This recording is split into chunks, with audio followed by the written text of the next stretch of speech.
नमस्कार प्यारे बच्चों। आज अपन देखने वाले हैं पृष्ठ तनाव चैप्टर यानी surface tension. Surface tension chapter के अंदर सबसे पहले अपन बात करेंगे अंतर आणविक बल यानी इंटरमोलिकुलर फोर्सेज के बारे में। तो सबसे पहले अपन इसका डेफिनेशन देखें कि अंतर आणविक बल क्या होते हैं। तो सिंपल सा इसका डेफिनेशन है कि अणुओं के मध्य लगने वाला आकर्षण और प्रतिकर्षण बल को अंतर आणविक बल कहते हैं। अपन कह सकते हैं कि जो दो अणु हों या मॉलिक्यूल हों उनके बीच में आकर्षण और प्रतिकर्षण जो बल लगेगा उन्हीं बलों को अपन अंतराण्विक बल कहते हैं।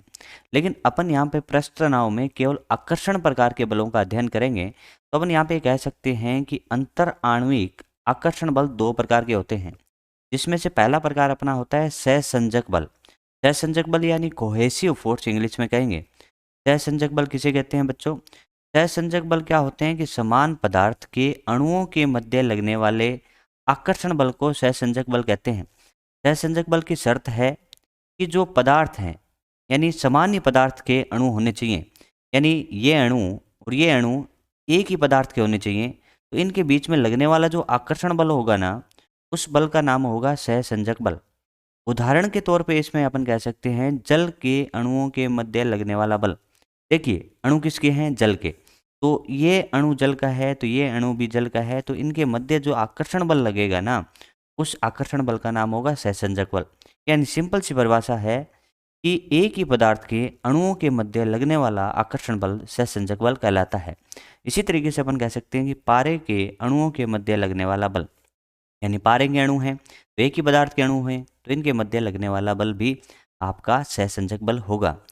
दूसरा अपन कहते हैं आसंजक बल। आसंजक बल यानी अडेसिव फोर्स। अडेसिव मतलब हम डेली लाइफ में यूज भी करते हैं कि जैसे अपन किसी चीज़ को, जैसे कागज़ को दीवार पे चिपकाना है तो अपन एडेसिव यूज करते हैं।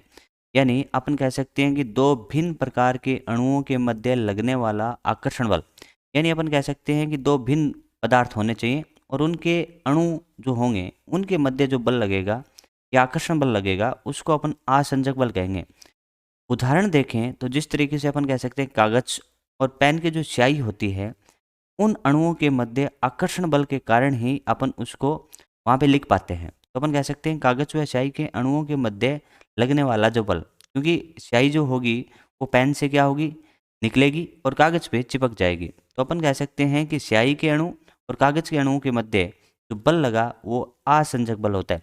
तो सिंपल सा हो गया कि अंतराणु के बल आकर्षण और प्रतिकर्षण बल होते हैं किनके मध्य? अणुओं के मध्य।